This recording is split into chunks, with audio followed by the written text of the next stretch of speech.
Oh, hey man, want to help me out? I'm building a pretty decent little small block for the square body in the garage. What? Why don't you just LS swap it? Small blocks are dead. Just put a 5.3 in it. Swap it in there. You make more power. Yeah, I don't know if I'd make more power. I mean, I'd spend less money and get, about the same amount of power as an LS swap would be if you built it.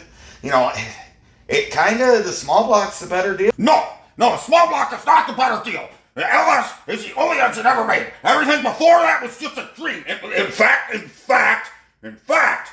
the LS, the first alien visitors brought the LS here. It was touched by an intergalactic god that brought us the LS. I don't even see why you waste your time with that chunk of iron.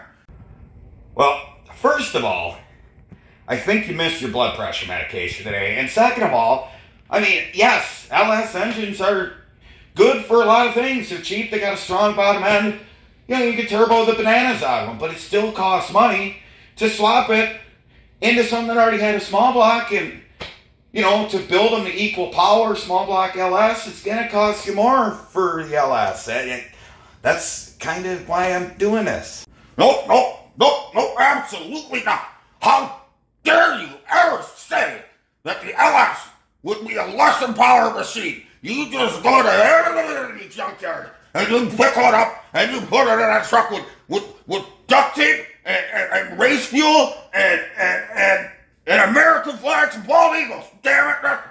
You gotta put an LS in it. Hey man, you're gonna be all right. You're turning pretty red. I mean, I didn't think this would work you up so much that I prefer to build something other than an LS. I'm not worked up. I read it on the internet. And I've seen guys put a turbo on a stock 5.3 and make 800 horsepower. And the fact that you're not gonna put a small block in a truck.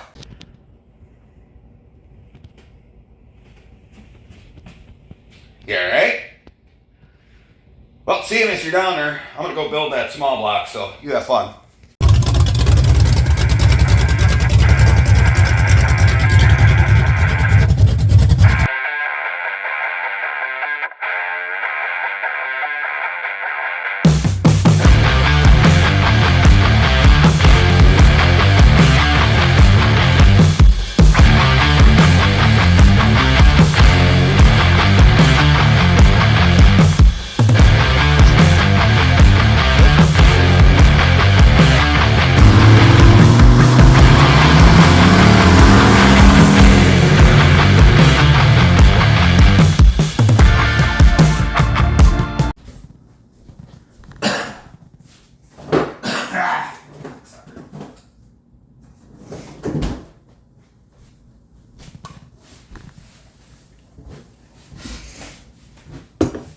Hi guys, Tyler from T.N.T. Garage and Performance, and today, I bet you already figured out what we're talking about. Now, before you already threw your phone after the intro or, decided to type something mean down there to where I need to, run away and cry, hear me out.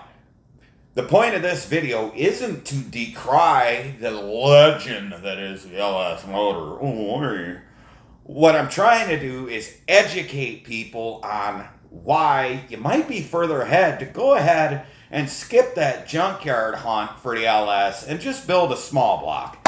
So we're going to break it down with numbers, prices, and all that. Now, I sourced all of my information very easily. You can track along with me and, just make sure I'm not lying to you. All these prices, aside from the cost of the engine itself, comes from Summit. Now, obviously, I know what I'm talking about. One, I'm wearing a Summit shirt, which is only available to anyone that orders one from Summit. And two, I'm wearing my glasses, which make me look smarter than I actually am. So, let's break it down and get into it on why the LS may not be your best option for your project. Now, a small disclaimer that we're talking, you want to build something, you want to have fun, you want more stock horsepower, and you're not going to turbo the bananas out of it, okay? Because that costs money as well. But we're going to make this the most even comparison I possibly can, and let's get started. First, I need a sip of my thinking juice. Good old barley soda. Now, on my list, we're going to compare two engines. We're going to compare the 5.3, which is by far the most affordable LS platform, and we're only going to be working in Gen 3. So it'd be, 99 to 05, 06, I think, before they went to Gen 4 with the DOD or any of that crap. I'm not completely accurate on the last year of it, but we're basically looking at iron block 5.3. So there you go.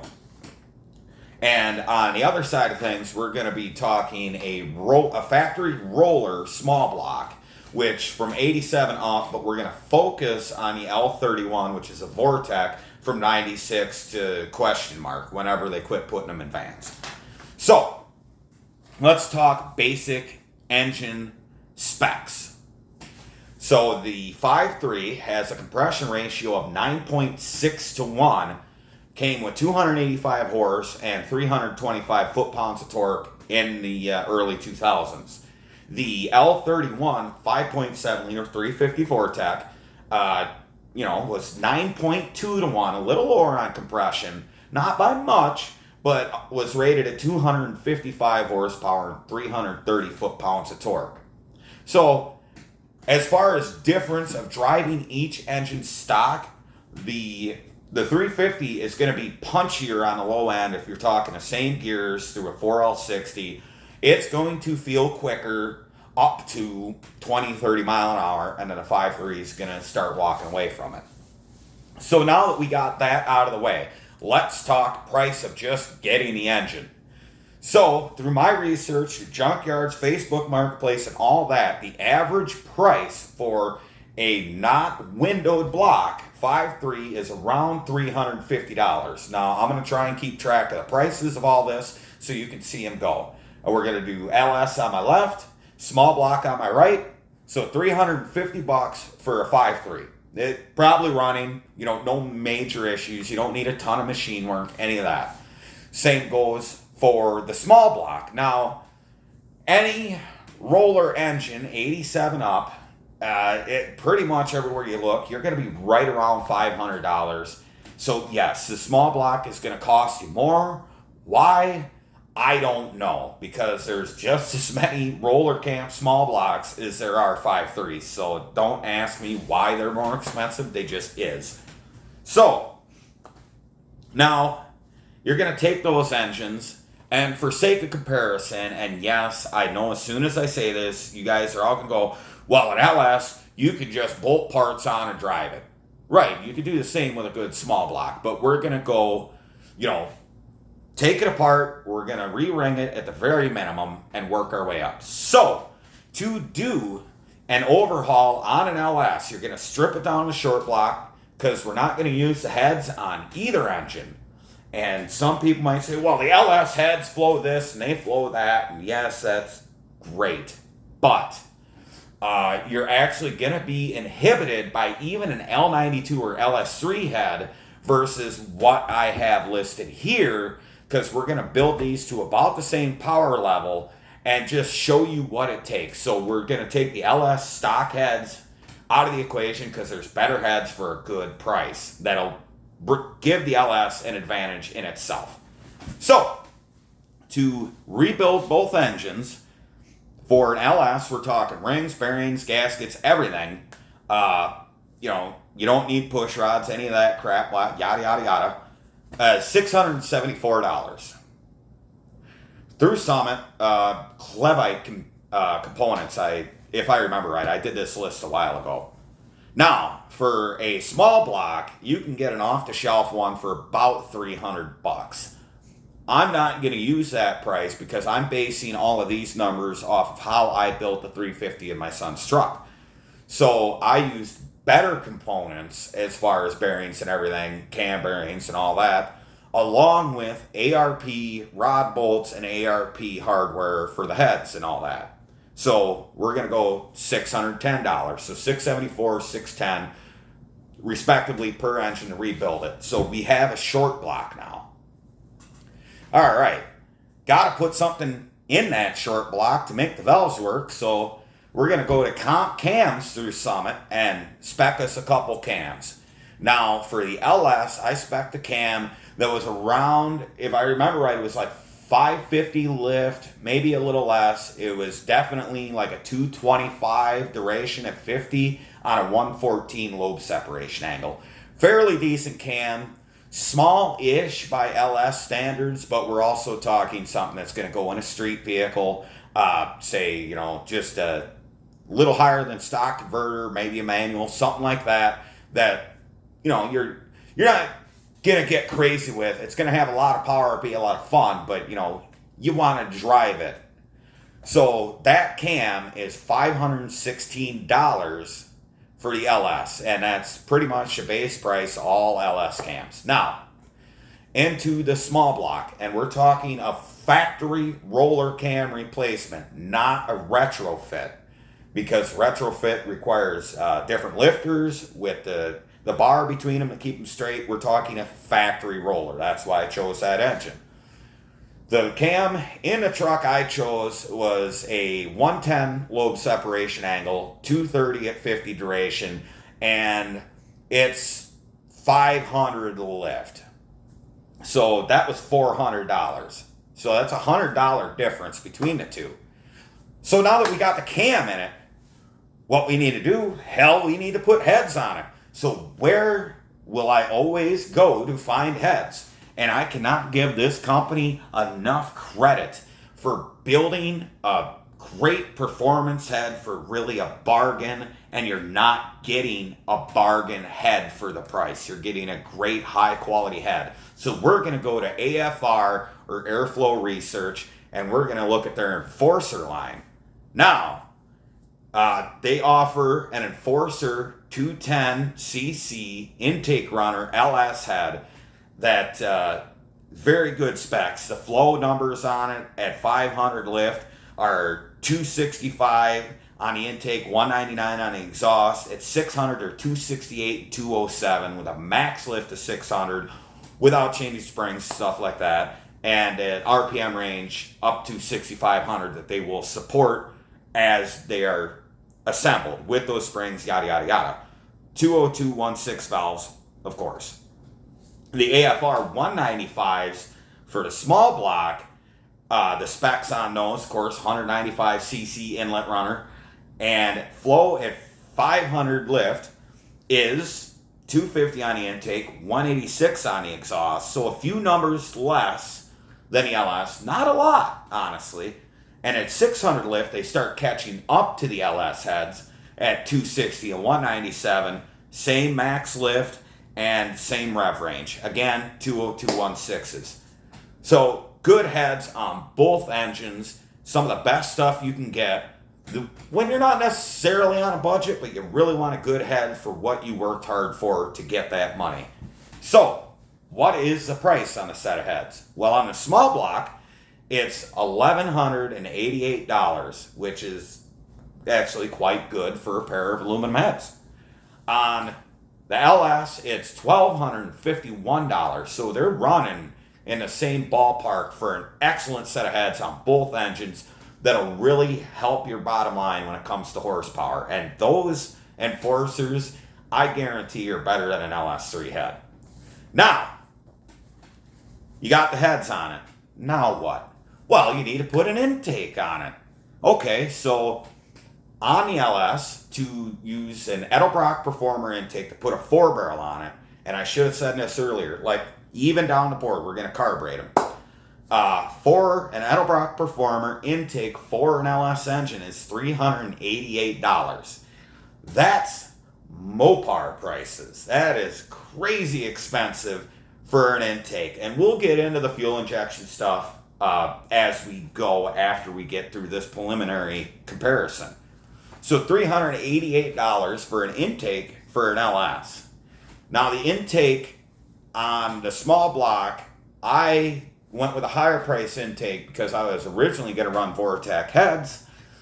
So I already had the intake. Luckily AFRs are dual drilled, so I could use that Vortec intake. So I spent $164 on an Edelbrock Performer, not the RPM air gap, just due to the fact that I wanted a square spread bolt pattern for the carb flange, because if I ever do get this Quadrajet rebuilt, it's going on the truck because it'll actually help it quite a bit more than that 670 Holly. So big difference in intakes. Of course, you're going to throw a carb on it, same cost across the board. It is what it is, like a 650, 670, maybe a 700 on each motor. If you go with the Brawler line, you're looking at $450 for a new carb. So now you need to get spark to it. Here's where stuff really, other than the intake, really starts skewing. And again, all same manufacturer components. So through Summit, an MSD ready to run HEI distributor for a small block is $220. Not bad. I spent $100 on his, but we're going to go with light components. Ignition for an LS, so you're going to have to run an MSD box, like an older 6LS box, or the newer one, which its name escapes me, but it runs your crank triggered ignition, you keep the coils, all that stuff is $509. Well, now you need to throw headers on it. You know, why would you put manifolds on it? So long tube headers for each one under chassis for a specific vehicle. In this case, we're going to go square body price. For the small blocks, $170. For the LS is $322. So again, we're seeing a difference in prices here. Now, you got to mount the motors, right? You got to put them in. So when you go to bolt the small block in, you bolt it in. LS isn't quite, it's simple, but you still got to spend money. So the mount kit to take the LS 4-bolt and bolt a 3-bolt clamshell on it for a small block to put it in a small block vehicle is $116. Yes, it's only $100 some odd dollars, but this stuff adds up. So I think we covered everything as far as building the engine. What are power numbers going to be out of each one? Now that LS with a little higher compression, a little more cam, and a little better head is probably going to be 4 1/4, 430 horse all day long with equal torque numbers, maybe 410 to 425, just from the builds I've seen. That's a pretty stout little engine, to be honest. I mean, yes, we live in a world where there's 700 horsepower and 800 horsepower Hellcats running around. But to build your own 400 horse engine and drive it, it's not a slouch, trust me. So there you go. That's the power on the LS. The small block I built should, and I want to dyno it. So before you guys start commenting, well, show us a proof, I'm going to dyno it. We just need to get all the kinks out of it, make sure the 700 R4 doesn't explode before then. But that engine at the crank should make all of 400 horse, maybe a couple numbers less, but in that neighborhood, and probably 430 to 440 foot-pounds of torque. Again, both these can run on 87 octane, so there you go. So what does it cost for those engines? We're talking similar power numbers. What one makes more in power, the other makes up for in torque. So you're going to have a similar experience on the street. What's the base cost? So to build that engine, to build the small block that I built, it's $3,300, $3,302 basically, $3,300 to build that 400 horsepower small block. Now to get the LS, to build it, to mount it, and all that, you're looking at $4,576. That's an over $1,200 difference just to go to an engine with a different architecture. That's a big difference.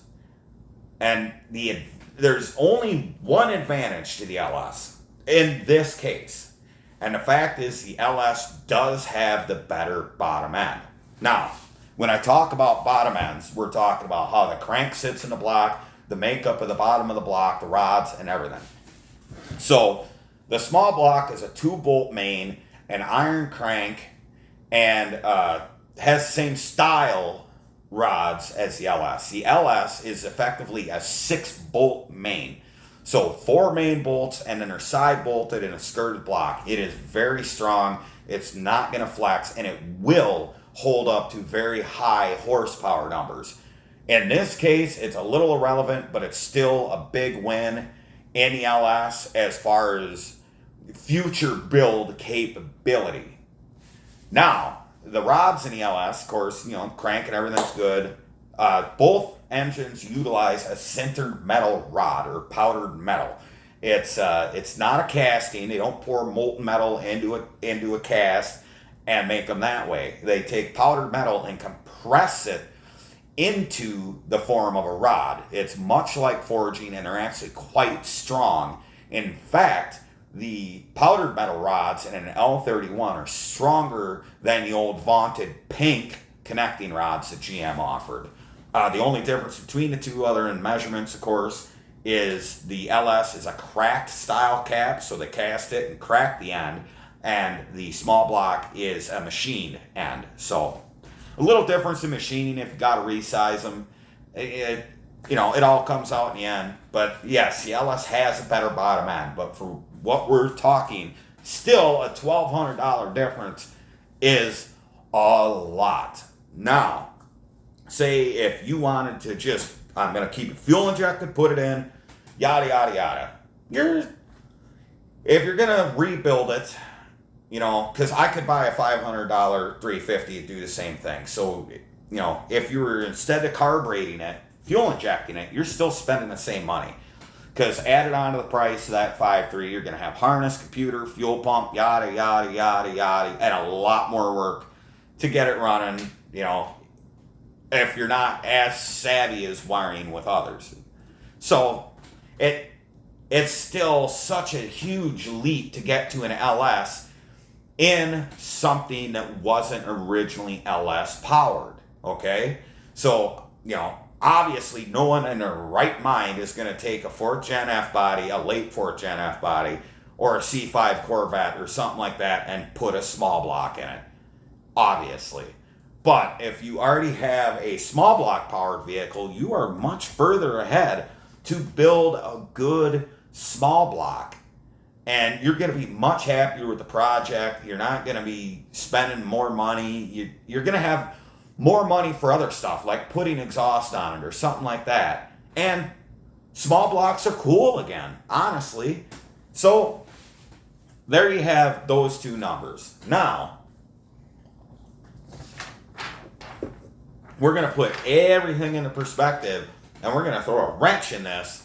And what that wrench's name is Big Block Chevy. Yeah. Sorry, I had an LA Night moment there. Anyway, so the Big Block Chevy, we're going to talk Gen 6. So Vortec 454. We're not going to get any 8.1s because those are more expensive.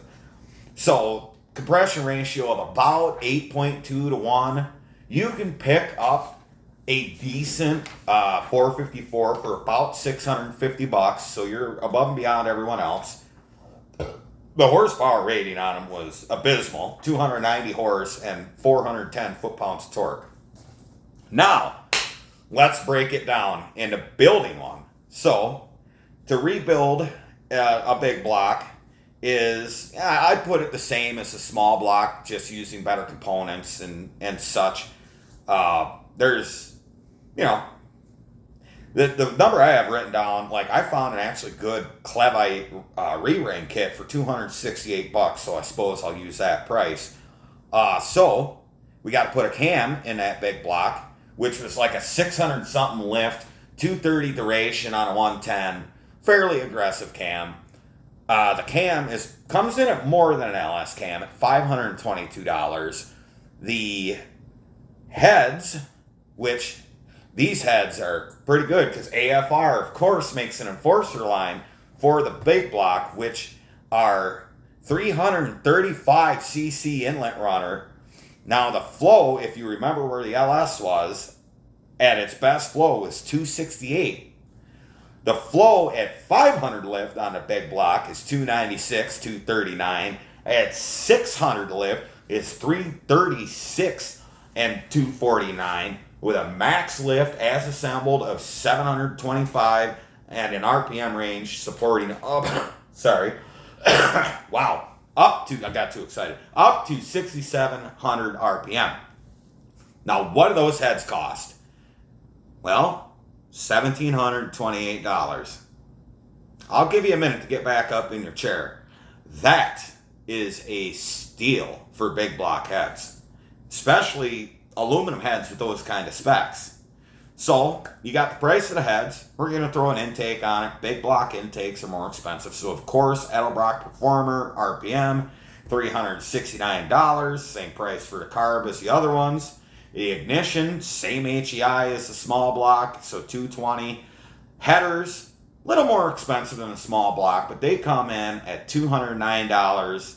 And, well, what do you get for all that? Well, I'll tell you what you get. You get the one with a good sounding idle, but the most freight train power delivery, 500 plus-ish horsepower, 454, that makes gobs of torque on the low end. And how much are you going to spend to build that? Well, you're going to spend $4,236. You are actually further ahead building a big block for your project than doing the LS. And you get bragging rights with the big block. And you can take that big block, put a bigger cam in it, max those heads out, and be well over 600 horse with a better intake and a big carb. So why wouldn't you? Now, there's a couple arguments against like big blocks, small blocks versus the LS. Some people are like, oh, fuel economy. I'm going to take a deep breath because fuel economy has nothing to do with the architecture of the engine, period. Fuel economy is a result of how efficient an engine uses its air and fuel. That's it. Okay? So an LS isn't more fuel efficient just because it's an LS. That is a myth. It's wrong. Quit listening to the internet. Unless you're listening to me, because I'm smart. Ish. Anyway, so there's that. And I've heard so many guys, when we're talking about engines, I'm like, just put a big block in it. Well, LSs are better than big blocks. That's someone who's never researched a big block. And I don't want to say anything bad about anyone who loves turning wrenches at building engines, okay? I am not here to tell you you're wrong. I'm not here to tell you you're dumb. I'm here to educate you on how you can better utilize a budget to get more out of something. So there you go. I mean, it's all in the numbers, and it doesn't lie. And I'm certainly not telling you not to LS swap your engine or LS swap your project. I'm certainly not. I'm just saying is that by the numbers, the small block, hell, even the big block's a better choice. And I've heard guys say I could buy a junkyard 5.3, put a big cam in it, and make 400 horse. You better have a big cam, because the heads aren't going to support that. So no, okay? It just ain't going to happen. Not on stock heads. Maybe with an L92 LS3 head, maybe. But it's just not going to be efficient. No. You cannot just slam a cam in it and solve all your problems. Can you do that with a turbo? Yes, of course you can. But we're not talking turbos right now. Maybe if you guys want me to put together a list on what's better with a turbo, let me know.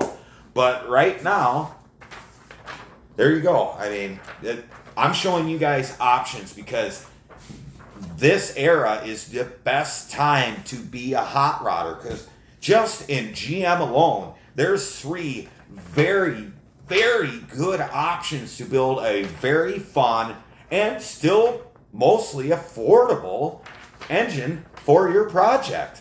So, and that's all brand new aside from the block and the pistons, crank and rods. You know, all the components inside it are new. So there you go. I'm not telling you what to do. I'm just trying to offer a little guidance to those who are on the fence about their project. So hopefully you enjoyed this little fun video on just how to compare and contrast and what might be better for you rather than just following the crowd and LS swapping the world. So please like, share, subscribe, tell your friends, get them angry if they're a big LS guy or whatever. You know, that's not my intention. It is fun to do. It's like poking a beehive. It hurts eventually, but it's fun to do it till that happens. So again, like, share, subscribe. You can find me on Facebook at T.N.T. Garage and Performance. You can find me on Instagram at TNT_garage, because I'm still too stupid to know how to change that one as well. And until next time, remember, if it ain't broke, fix it till it is.